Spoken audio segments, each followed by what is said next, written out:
بسم اللہ الرحمن الرحیم۔ میرے عزیز بھائی اور بہنوں، السلام علیکم۔ تاریخ گواہ ہے کہ لاکھوں مسلمانوں کے لہو سے لکھی گئی ہے وہ داستان جس کا عنوان ہے پاکستان۔ وطن عزیز کے 75ویں یوم آزادی پر میں تحریک آزادی کے ان گنت جانثاروں کو خراج عقیدت اور پوری دنیا میں آباد ہر پاکستانی کو مبارک پیش کرتا ہوں، مگر آج محض ایک مبارکباد کافی نہیں۔ یقیناً ہم ہر سال بڑی دھوم دھام اور خوشی سے یوم آزادی مناتے ہیں، یوم پاکستان مناتے ہیں، یوم قائد مناتے ہیں، یوم اقبال مناتے ہیں، لیکن حقیقت یہ ہے کہ پچھلے 75 برس میں ہم نے ان دنوں کو محض منایا ہے، مگر ان کے اصل مقاصد کو اپنایا نہیں۔ پاکستان کو ایسا نہیں بنایا جسے دیکھ کر خود ہمارا دل یہ گواہی دے کہ قائد اور لاکھوں شہداء کی روحیں مطمئن اور آسودہ ہوں گی۔ اسی لیے یوم آزادی کے موقع پر میرا دل مسرور بھی ہے اور بے چین بھی۔ پیارے ہم وطنوں، آج ہمیں کھلے دل سے اس سچائی کا اعتراف کرنا ہوگا کہ ہم اپنے بچوں، اپنی نئی نسل کو وہ سب کچھ نہیں دے سکے جس کے وہ اصل میں حقدار ہیں۔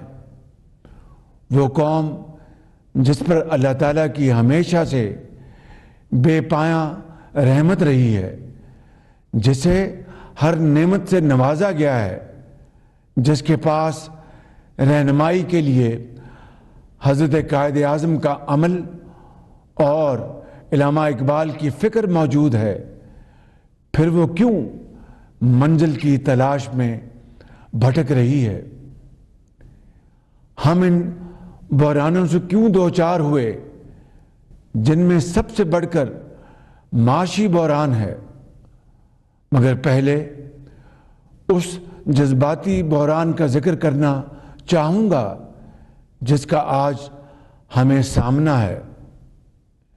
یہ بحران خودی، خودداری، خود اعتمادی پر ہمارے یقین کا متزلزل ہونا ہے، جس کے اثرات آج ہمارے قومی وجود کو اپنی لپیٹ میں لیے ہوئے ہیں۔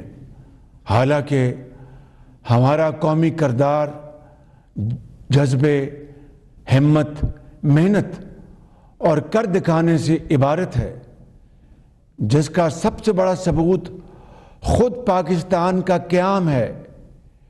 یہی وہ جذبہ تھا جو علامہ اقبال نے سوئی ہوئی ملت میں جگایا، جس کی مدد سے قائد اعظم محمد علی جناح کی عظیم الشان قیادت نے ایک خواب کو تعبیر میں بدل دیا اور پاکستان مارز وجود میں آ گیا۔ تعمیر پاکستان کے اس مشن کو ہماری قومی سیاسی قیادت نے جمہوری اور آئینی جدوجہد کے ذریعے آگے بڑھایا۔ حقائق سے نظریں نہیں چرائیں، ہوش مندی سے سچائی کا سامنا کیا اور شدید مالی، انتظامی اور ہر طرح کے مسائل کا صبر، استقامت اور دانش مندی سے مقابلہ کیا۔ قوم کو متفقہ آئین دے کر ایک قومی ایجنڈے پر اکٹھا کیا، ادارے بنائے، معیشت، زراعت، صنعت کو ترقی دی، قوم کو روزگار دیا اور پاکستان کو دنیا میں قابل عزت بنایا۔ یہی وہ قوم ہے جس نے وسائل نہ ہونے کے باوجود وزیر اعظم ذوالفقار علی بھٹو شہید کی قیادت میں جوہری پروگرام شروع کیا اور وزیر اعظم محمد نواز شریف کی قیادت میں تمام تر ترغیبات اور دباؤ کے باوجود اسے مکمل کر کے قومی دفاع کو ہمیشہ کے لیے ناقابل تسخیر بنا دیا۔ اس قوم نے ہولناک زلزلوں اور سیلاب کی تباہ کاریوں کا مقابلہ کیا، ہمت نہیں ہاری، آگے بڑھتی رہی۔ اسی قوم کے بیٹوں اور بیٹیوں نے کھیلوں کے عالمی مقابلوں میں پاکستان کا پرچم سر بلند کیا۔ اسی مہینے میں کامن ویلتھ گیمز کے دوران ارشد ندیم اور نوح بٹ سمیت قوم کے بیٹوں اور بیٹیوں نے کامیابیاں حاصل کر کے پاکستان کو دنیا میں سر بلند کیا۔ اسی قوم نے مل کر دہشت گردی کو شکست فاش دی۔ یہ ہمارے قومی عزم، ارادے اور اعتماد کی چند مثالیں ہیں جو اس امر کا ثبوت ہے کہ ہماری قوم ہر مقصد کو حاصل کرنے کی بھرپور صلاحیت رکھتی ہے۔ لیکن آج قوم کو مایوسی کے ایک اور بحران کا سامنا ہے۔ انتشار اور نفرت کے بیج بوئے جا رہے ہیں۔ قوم کو تقسیم در تقسیم اور قومی وحدت کو پارا پارا کرنے کی ناپاک کوشش کی جا رہی ہے۔ اس کے ساتھ ہی ساتھ پچھلی حکومت کے پیدا کردہ معاشی بحران نے اس صورتحال کو مزید سنگین بنا دیا ہے۔ آج مالی محتاجی جیسے ہماری قومی شناخت بن گئی ہے، جس کا ہمارے بزرگوں نے کبھی سوچا بھی نہ ہوگا۔ 11 اپریل 2022 سے آج تک بطور وزیر اعظم میرا سب سے تلخ ہے۔ پیارے اہل وطن، میں نے آپ کو تاریخ کے آئینے میں تصویر کے دونوں رخ دکھا دیے ہیں، ایک مایوسی کا ہے اور دوسرا امید کا، لیکن راستہ صرف ایک ہے، یقین محکم اور عمل پہم کا، عزم و ہمت اور امید کا۔ ہم غور کریں تو ہر بحران میں مواقع چھپے ہوتے ہیں، بس دیکھنے کو چشم اور کرنے کو عزم چاہیے۔ اس جدوجہد کی ابتدا ہم کر چکے ہیں۔ ہم نے اللہ تعالیٰ کے فضل و کرم سے مختصر وقت میں ملک کو معاشی بحران سے نکالنے کے لیے دن رات محنت کی، جو اب بھی جاری ہے، جس کی وجہ سے پاکستان معاشی طور پر دیوالیہ ہونے سے بچ گیا، الحمدللہ۔ سابق حکومت نے 48 ارب ڈالرز کا پاکستان کی تاریخ کا سب سے بڑا تجارتی خسارہ چھوڑا ہے۔ اس خسارے کو کم کرنے کے لیے ہمیں دوست ممالک اور عالمی مالیاتی اداروں سے قرض لینا پڑا ہے۔ کیا یہ ہے حقیقی آزادی؟ سابق حکومت نے صرف 3.25 سال میں 20,000 ارب روپے کا تاریخ کا سب سے بڑا قرض لیا، جس کے سود کی ادائیگی بھی محال ہو چکی ہے۔ کیا یہ ہے حقیقی آزادی؟ 2017-18 میں ہم پاکستان کو گندم میں خود کفیل چھوڑ کر گئے تھے۔ آج پچھلی حکومت کی مجرمانہ غفلت کے نتیجے میں ہم اربوں ڈالر کی لاگت سے گندم باہر سے منگوانے پر مجبور ہیں۔ کیا یہ ہے حقیقی آزادی؟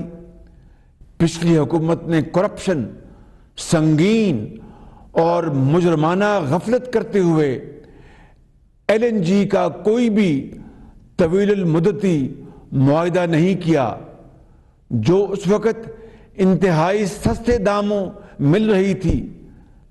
آج لوڈ شیڈنگ اور مہنگی بجلی کی بنیادی وجہ یہی ہے۔ کیا یہ ہے حقیقی آزادی؟ کیا میں یہ پوچھ سکتا ہوں کہ پچھلی حکومت نے کس کے اشارے پر سی پیک کے منصوبوں کو بند کر کے پاکستان کی معیشت کو ناقابل تلافی نقصان پہنچایا؟ کیا یہ ہے حقیقی آزادی؟ عزیز اہل وطن، ہماری معاشی پالیسیوں کے نتیجے میں غیر ضروری امپورٹس کو سختی سے کنٹرول کیا گیا ہے، جس کے نتیجے میں آج پاکستانی روپیہ دن بدن مضبوط ہو رہا ہے۔